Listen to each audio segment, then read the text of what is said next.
Good morning everybody and welcome to another video. Hope you're having a wonderful summer's day, and today we're going to be doing some questions and answers. Yes, I'm recording in the morning again today, but hopefully I don't sound, as a few people pointed out, baked again.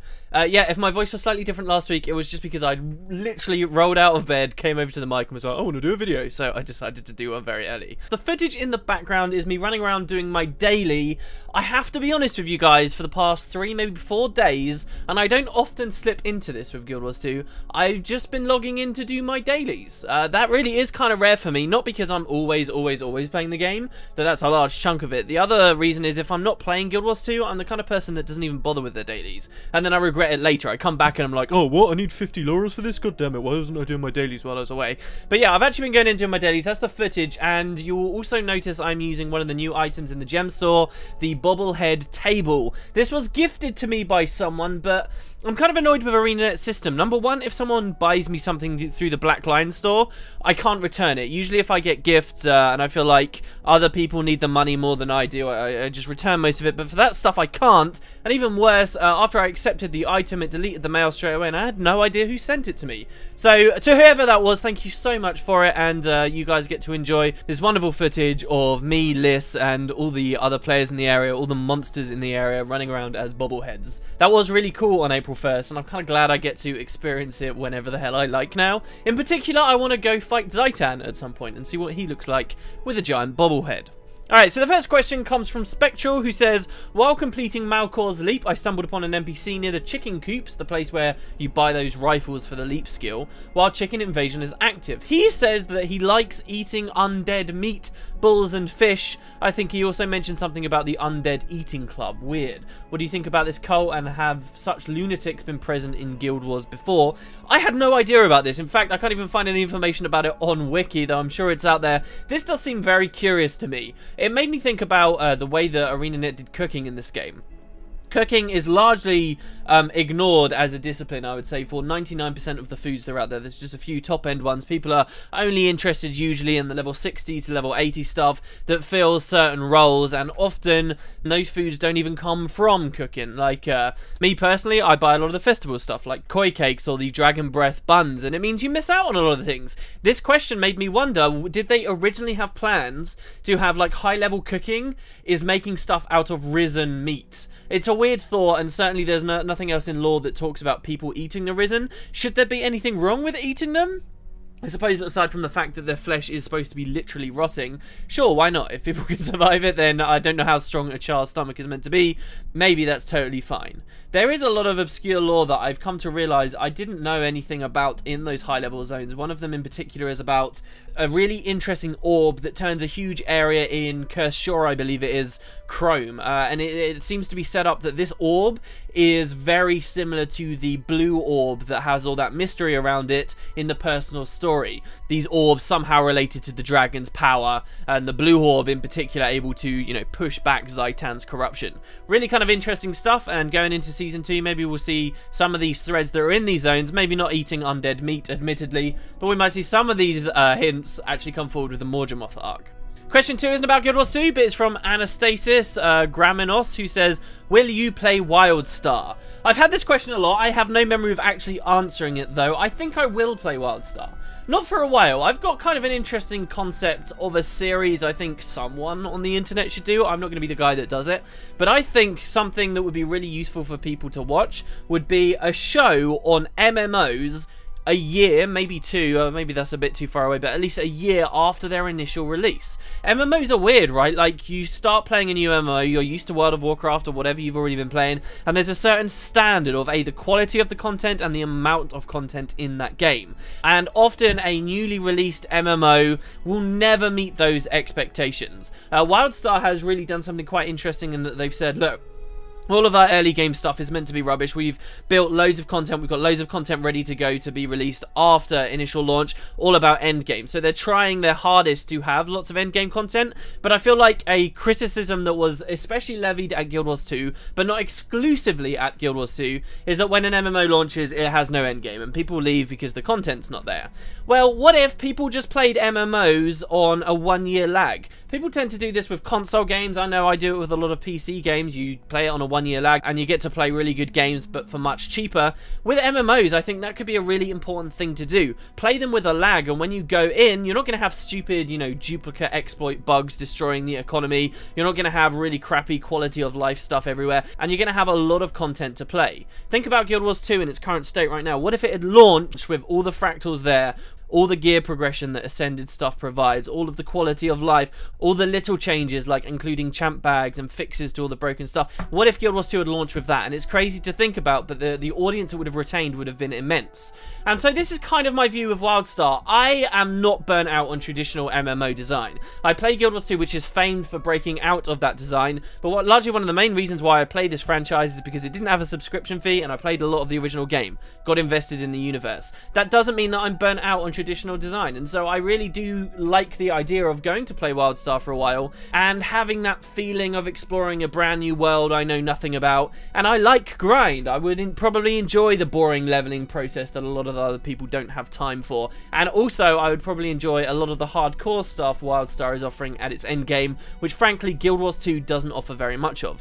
So it's a game that's right up my alley, but I'm not interested in playing an MMO at launch, and there's a lot going on with Guild Wars 2 right now, so it'll be a while before I play WildStar. I will play that game on a lag. Probably such a significant lag that most of the internet has moved on and don't care anymore, but maybe I'll give you guys some news when that actually happens, should people still be interested. Though, my predictions are that you won't be. The next question is from Azulanerotha, who says, do you think they're going to touch PvP? I'm hoping there is something new so much. I just feel like they could give us more maps, game modes, etc.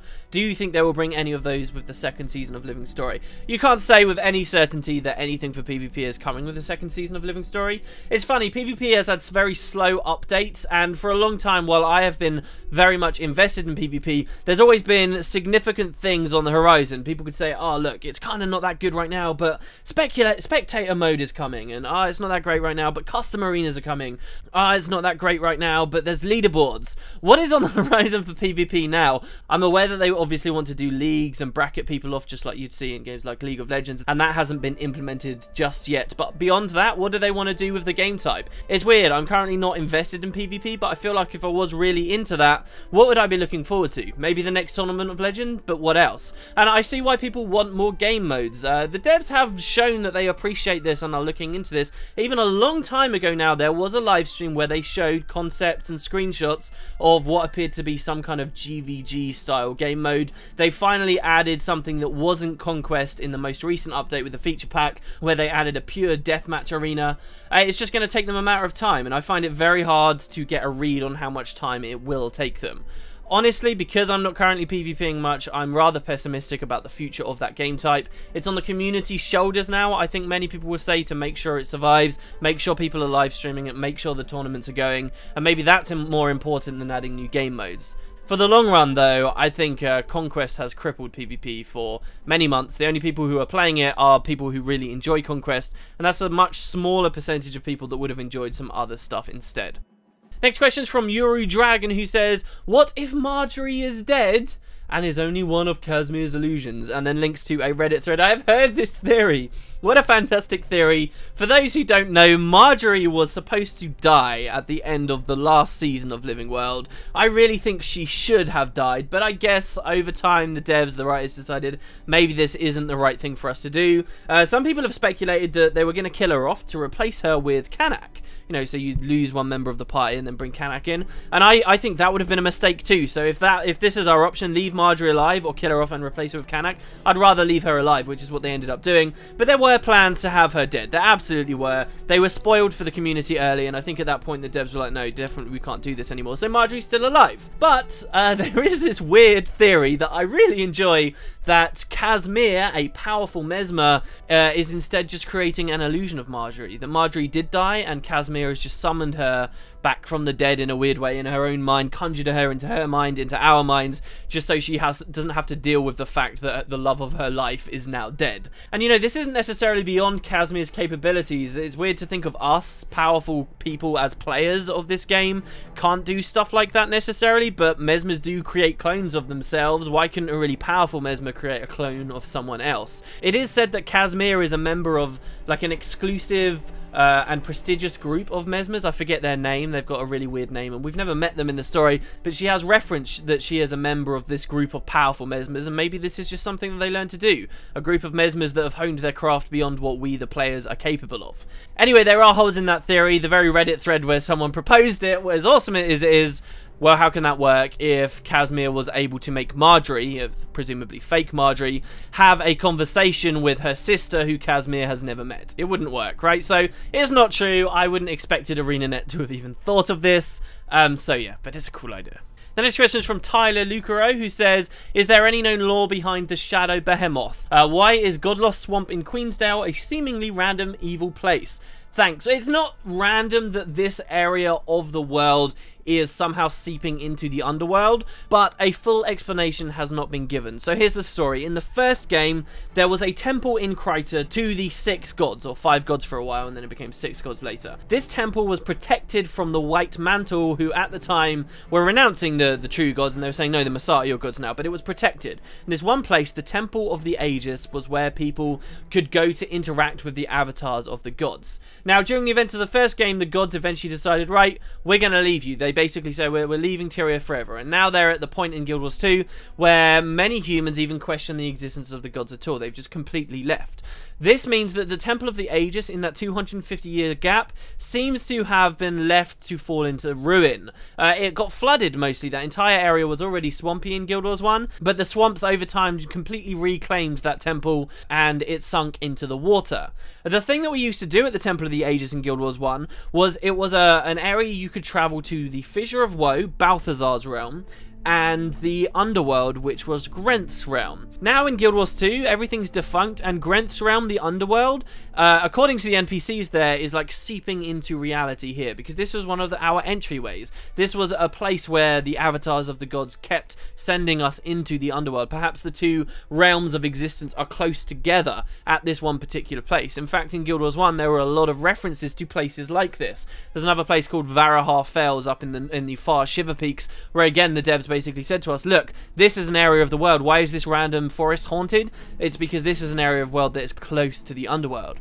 The Temple of the Aegis was the same, and when it fell into ruin, eventually the forces of the underworld began to seep out. The bit of the picture that we don't know is why is it just the underworld that is seeping through and not necessarily denizens of the Fissure of Woe, and what does this suggest about the state of the underworld right now? Is the underworld all hunky-dory and happy and nothing's wrong, or is there something serious going on? What happened to the order of the underworld? What is Grenth doing that his denizens are seeping into Tyria? Maybe there's some story there. Another thing to consider as well in Guild Wars 2 is it's not just Godslaw's Swamp in Queensdale that is subject to this connection. In Keswick's Hills too, if you think near the Haven to the northeast of the map, there's a lot of undead around there too. There's even a skill challenge where I believe you summon something from a portal in Atke and you kill it for a skill point. That again is the underworld. It's all proximity based. It's all close together. There's another twist to the story too. Somewhere around there, you can summon a Flesh Reaver. Flesh Reavers are a race of enemies that were born during Guild Wars 1's time. These things were created by a Char in the Char homelands,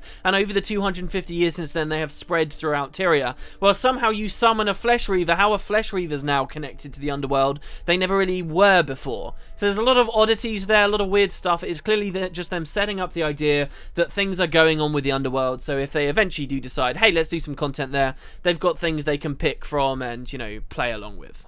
The next question is from Bram B, who says, hey WP, why are you so confident we'll be going back to Cantha?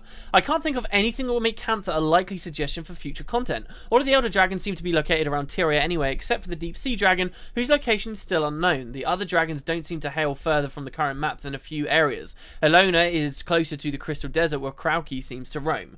Now, Guild Wars 2's been out for a while, but you can't get locked into the mindset that there are only 6 Elder Dragons. Consider that to the knowledgeable races of Tyria right now, most of them don't even know about the Deep Sea Dragon. So for them, they are confident there are 5 Elder Dragons. Eventually, they're going to realise there are 6. It is still on the table. There could be more than 6 Elder Dragons. I'm not proposing that ArenaNet are going to do this and add a bunch more Elder Dragons when we go to those continents, but it is a potential angle that they could go down, and it does somewhat diminish your argument here that just because the Elder Dragons are around Tyria, we can't go anywhere really far away. Second is the Deep Sea Dragon. As you quite rightly pointed out, we don't know where it is. However, Cantha is far across the unending ocean, and I think it's very, very likely that the Elder Dragons will have some connection to that continent. Much of what QandA is built on the idea of dragons. Now, yes, the dragons in Guild Wars 1, the dragons that were written into the universe back when QandA originally came out, were not the same necessarily as Elder Dragons were, but it would be weird for ArenaNet to have a whole area called the Empire of the Dragon, and in a game that is devoted to slaying Elder Dragons, we don't head over there and they reveal some kind of connection. When they first talked to us about how Guild Wars 2 was going to have Elder Dragons in it, they mentioned two dragons we were already familiar with in the franchise. One of them was Glint, who many of you should now be well aware of if you've been following the Guild Wars 2 story, and the other one was a dragon called QandA, who lived in QandA. When the Elder Dragons were first announced to us, ArenaNet said that Glint and QandA were as different to the Elder Dragons as Night was from Day, or something like that. They basically said, yeah, we've already got dragons in the franchise, but don't worry about those, the Elder Dragons are something totally new. Then, when the game actually came out, when the second novel came out, it was revealed, ah no wait, actually Glint is connected to the Elder Dragons. So I put to you, why could QandA not also be connected to the Elder Dragons? I put to you that the Deep Sea Dragon, perhaps, maybe another Elder Dragon, is responsible for the creation of QandA. That QandA is perhaps the champion of an Elder Dragon, just as Glint was. And I put to you that that then has a really strong reason for us to go to QandA. Now, if the players somehow learned about QandA, they might think, right, well, actually QandA's still alive, QandA will have loads of knowledge of the ancient world, perhaps ways to defeat Elder Dragons, let's go seek her out. There you go, now we're going to QandA. And just as I think QandA could eventually be tied realistically to the Elder Dragons, I think many of the other dragons in QandA could be too. QandA wasn't the only dragon we met there. There were salt spray dragons. There were many classifications of enemies that didn't look particularly dragon-like, but were supposedly dragons. And there were many stories about how dragons used to live in peace with humans in QandA. Intelligent creatures. Why are they all called dragons? Why do we see these giant serpentine creatures crawling around rocks as statues made into lighthouses around QandA? It all could be connected, and it would just make too much sense for the devs to do something like that. There are other reasons why I think we could go to QandA too. Beyond even the Elder Dragons, there is substantial story there for the Sylvari to have a really good reason to go to QandA. In QandA, in the big forest that was turned to stone, and now in theory should be back alive again because of the reversal of the Jade Wind over the past 250 years, in QandA there were creatures known as Wardens. These Wardens, if you read the lore about them, I've talked about them many times on my channel, are incredibly similar to the Sylvari. Many Sylvari even call themselves Wardens. This is no coincidence. I'm sure that what they're doing here is setting up the idea that in QandA, in the Echo Vowed Forest, was once a pale tree. Maybe the spirit of that pale tree, just as we have the mother of the pale tree, was Urgo's before he became corrupted. It would become very easy then, if these theories were true, for the Sylvari, perhaps while we're fighting Morgemoth, the Sylvari find another pale tree, maybe shit goes down on that tree gets destroyed, and they say, well damn it, no, we need another tree, we need to seek wisdom from other Sylvari. Where may there be some other Sylvari? And then a character walks over, maybe Marjorie. Marjorie has Canthan heritage, right? She might walk over and say, oh, well, a long time ago in my family, or they say over in the Canthan district, that there were something very similar to Sylvari in QandA. Boom, there you go. Then there's another reason for us to perhaps go to QandA. There's a lot of threads. This also doesn't consider the idea of the Tengu. The Tengu, what would happen to them if their Dominion of Winds was destroyed? What if they were forced out from beyond their wall because of the movement of an Elder Dragon? Whatever reason you like. Where would they be likely to go? Maybe they try and go back home, and again, here's another reason why we might go to QandA. I think it would be very easy for the devs to segue current living story into QandA events and shift us over there for a true expansion at some point. And beyond even lore, I think it makes sense for them to open up their first expansion as the same first expansion, I guess technically, for Guild Wars 1 was. It's just got a nice symmetry to it. And that's why I think we'll get QandA first rather than anything in Elona. Proximity is the only reason Elona is would be higher on the list, and I don't rate proximity as a particularly compelling argument. Okay, we got 2 questions left. I'll bust through them nice and quick. Nick Bowser says, hey WP, whatever happened to the Guild Wars 2 Living World Atlas? Also, weren't you planning on hiding things in your videos that can be used to find secret locations on the Atlas, or did I just miss them? I really don't know. The Atlas was the reason why I ended up sort of getting into contact more officially with ArenaNet than I had been before. And yeah, it was a cool idea. Maybe the devs released it and decided that not enough people were interested in it. They didn't want to pursue anything. Maybe they're just still working in the background on a lot more stuff. I really have no news, and even if I did, get told stuff, I'm sure I wouldn't be able to share it with you guys. I would still be keen to put my videos on the Atlas. It's just that I haven't heard anything from it, and I'm not going to go pressure them about it either. It does seem like a bit of a waste of time if they drop the Atlas straight away, which is why I think they might not have done that. But yeah, it could be a while before there's more updates to it. I don't know what else to tell you. Then the next and final question comes from Chiru Yes, who says, "Hey WP, what in your opinion is the best way to convert karma into gold? I've gotten all the obsy shards I need for the legendary I'm working on, but I still have 2 million karma lying around." I actually did this the other day. I've always usually avoided these kinds of things because I want as much karma as I can get, you know. If you think about it, karma is really only spent on legendaries now. There's some other minor stuff, but it's mostly that. But if you are only going for one legendary, if you're done, you can spend your excess karma on light armor from heart vendors. Now, you may have to look up a specific guide on how this works. There are different methods you can do, but the one I did was a heart vendor in the Iron Marches, I believe it was. It's of a specific level range. You can buy these for just a little bit of karma. And once you fill up your entire inventory of them, I would recommend you just clear everything out of your bag. So you've got like 160 slots there. Fill them all up. Head to the Mystic Forge and you can throw these armors you bought from heart vendors into the forge, and you can forge 4 of them into just 1. And the thing that comes out you can then salvage for linen and for silk, which sell for a reasonable amount of money. Also, the forge will sometimes throw out winged armor for you, and winged armor sells for a ton on the trading post. I'm not exactly sure why it sells for a lot. I believe it's just, again, for salvaging. But if I were you, whenever you get winged stuff out, you can sell it. The ratios aren't amazing, and frankly, the thing that puts me off of this most is that it takes so long to cycle through. Like, skill points are the same. Skill points you can actually earn a lot of money from. If you tiering up lower level mats into high level mats, there are websites dedicated to doing the maths on current trading post prices so that you can see where you get the most bang for your buck, and you can get a lot of money per skill point, but it requires you to sit there for hours and hours and hours at the Mystic Forge and trading posting, and it's boring as sin. So if you want to do it, that's what I would do, but be warned, there is a point where you're just going to earn more money quicker by playing dungeons, and it's more engaging and more fun if you've got some friends you're playing with anyway, so you may as well just do that and hope they add some better karma sinks in the game later. Anyway, there you go, guys. That's the Q&A for today. Thank you very much for watching. A little bit of news about my channel. I've got a bunch of episodes of a Let's Play of Ether 1 recorded with map visual, which will be going up very soon.